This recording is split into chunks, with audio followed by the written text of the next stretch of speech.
Buenas tardes, mi nombre es César Mautino, soy estudiante de Derecho con la profesora Rutelia Patricia Luis Yunes y el día de hoy les hablaré sobre las obligaciones en el derecho romano.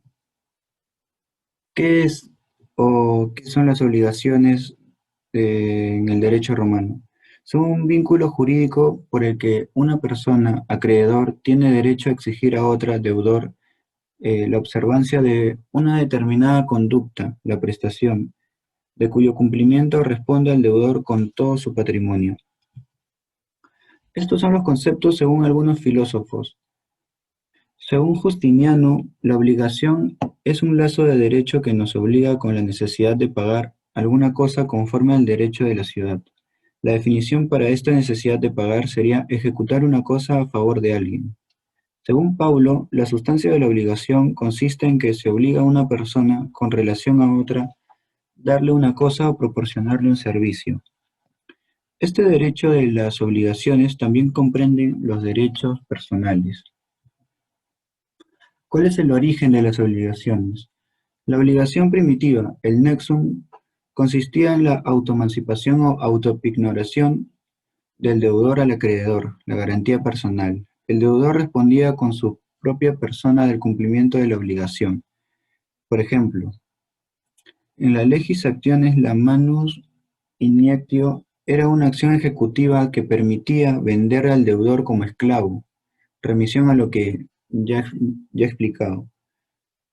El derecho de las obligaciones nació en Roma y fue constituida principalmente para que las personas cumplieran un deber jurídico y para que así no fueran objetos de sanción. Su incumplimiento dio lugar al derecho de venganza. De esta manera se aplicó la ley del famoso ojo por ojo, diente por diente. Es decir, si alguien cometió un delito, tenía que nacer a favor de la víctima el derecho de venganza. ¿Cuál fue su evolución? Posteriormente empezó una espiritualización que comenzó en el 326 a.C., cuando la Lex Poetelia Papira abolió el nexum y sustituyó el sometimiento personal del deudor por el de sus bienes, transformando la vinculación de personal a patrimonial. ¿Qué es la Lex Poetelia Papiria?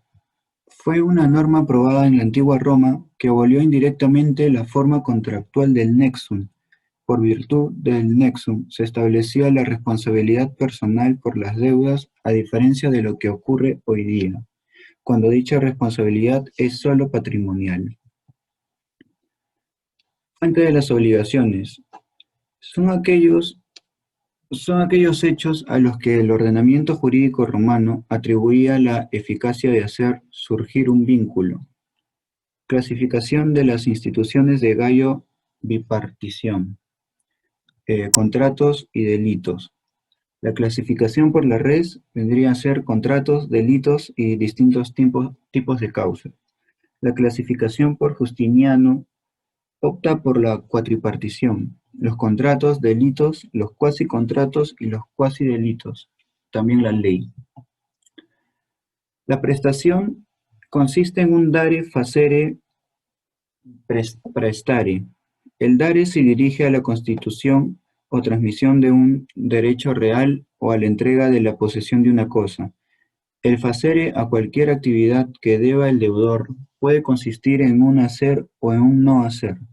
El praestare a responder de algo o a garantizar. La prestación debe reunir los requisitos de posible, lícita, objetivamente determinada o determinable y tener carácter patrimonial, que pueda suponer una ventaja económica al acreedor. Sujeto de las obligaciones. Acreedor, deudor. Pueden existir pluralidad en ambos lados. Remisión, obligaciones mancomunadas y solidarias. Sujetos, el que exige, el que cumple. Vínculo que los une. Objeto, conducta del deudor. El acreedor es el sujeto activo y el deudor es el sujeto pasivo. Objeto, dare, facer, prestare. Toda obligación consiste en dar, hacer o no hacer alguna cosa. Dare, entrega de la propiedad. Facere, hacer un comportamiento, acción o omisión. Prestare engloba ambos términos. La pluralidad de sujetos. Parciarias, solidarias, cumulativas. Estipulación a favor de terceros. Es la vinculación exclusiva. Estipulación a favor y a cargos de terceros. A, prominente. B, estipulante. C, un tercero. ¿Qué es la stipulatio poenae? Si A no cumple, deberá pagarle a B el doble en concepto de pena.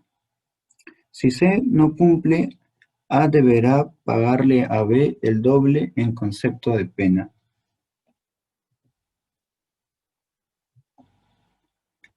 Cumplimiento e incumplimiento, causas y acciones. El pago es el exacto cumplimiento de la obligación debida. La regla general, la prestación debida y no otra. Satisfacer por completo el pago. El acreedor no podrá ser compelido a su cumplimiento parcial. Debe pagarse al acreedor. También puede pagarse a algún representante, legal o voluntario. La mora es cuando se produce el retraso en cumplimiento de la obligación. Mora del deudor. Obligación válida y exigible. Si está sometida a término, no hace falta interpelar.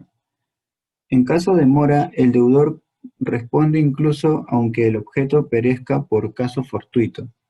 El deudor paga deuda más intereses, indemnización, daño emergente y lucro cesante. Cabe purgar la mora. Mora del acreedor. El riesgo de perecimiento lo soporta el acreedor. Deudor tiene derecho a reembolso de gastos. Cabe purgar la mora también y abonar gastos por la mora al deudor. Eso fue todo. Muchas gracias.